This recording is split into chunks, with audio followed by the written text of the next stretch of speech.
Now, for the sake of time, because I don't want to be tying you up too long, but there's a lot of information I could go through. I'm going to put up write down a link that you can get all of this information from, so you can review it at your leisure, or even print it out and pass it around to friends. But there's one area that I want to basically focus on, and that is this. During the 80s under Reagan, here is one of the main things I want you to take a look at right quick. In the 80s, the source of this is the National Review of April 18th, 1994. This is the source. And what they say: middle class income growth in the range of 29,000 to 50,000 was the fastest expansion of net worth in history during the Reagan boom, a 28% rise. Do you know what that is? Do you know what that's saying?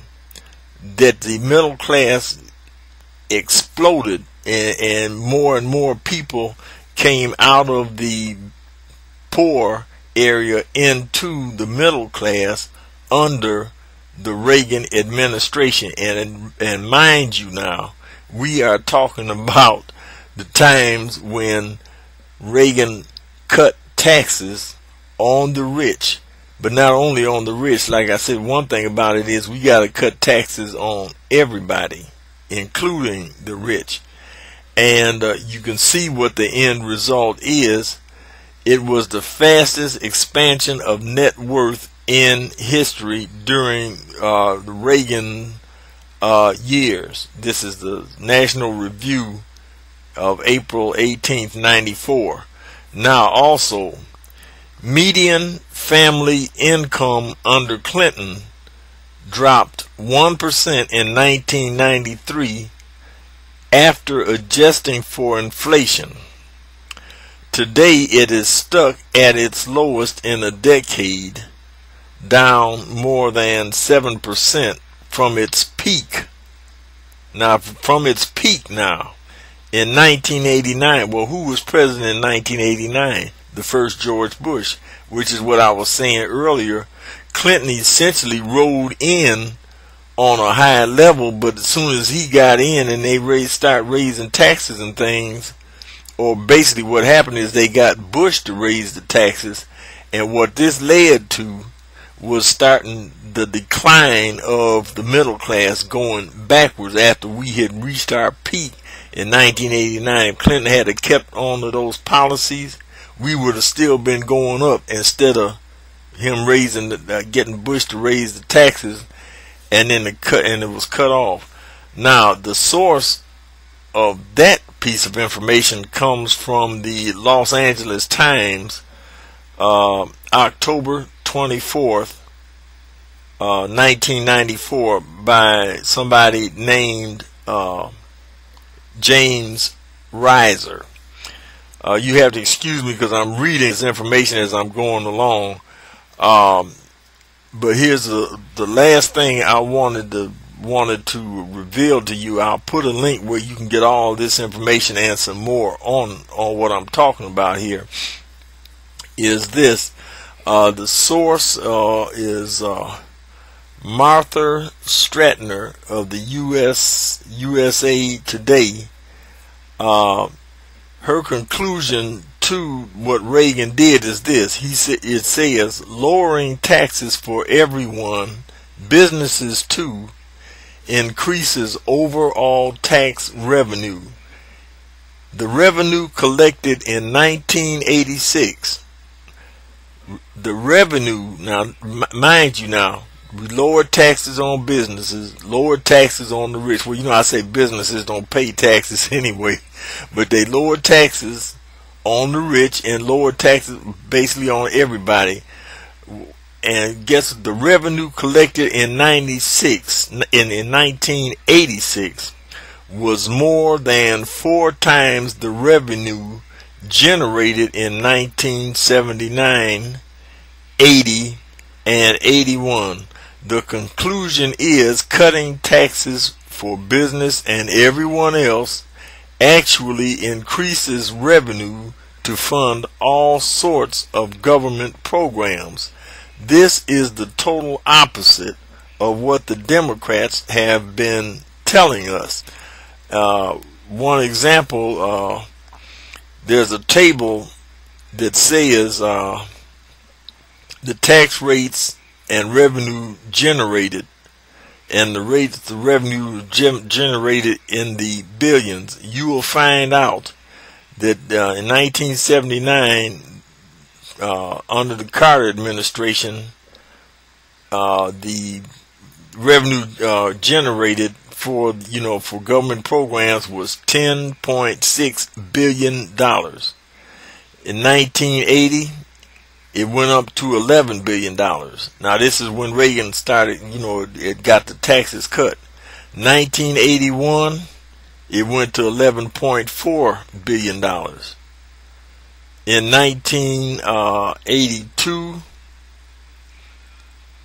it went to 11.8. 1983, $18.5 billion. 1984, $20.1 billion. 1985, $23.7 billion. 1986, $46.7 billion. You notice the tax rates were going up, but once it got sustained there, then it basically kept up into the 27.7 billion in 87, 31.1 billion in 88, 1989, $37.4 billion. 1990, it dropped down to 28.3. This was after now. I believe around that time was when George Bush increased the taxes. The Democrats got him to increase taxes, and so the numbers started going down from there to 28. 1991 went to 26.5, and then 1992 it went up a little bit to 27.6. But all of the statistics, this is why this liberal from the Young Turks and things, this is why he skipped over and didn't say anything about the 80s, because as far as the Democrats are concerned, that didn't exist.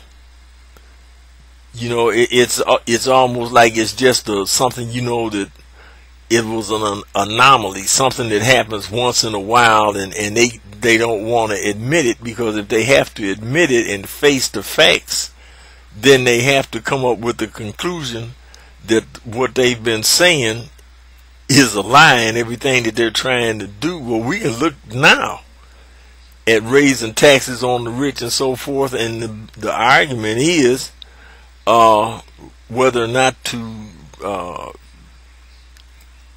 eliminate the Bush tax cuts on the rich, and everybody and the Democrats are saying, well, we shouldn't do it during the Depression. Well, why do you think we shouldn't do it during the Depression? If cutting taxes is going to, if raising taxes on the rich is going to increase revenue, then why don't they do it? Because they know it's not going to work.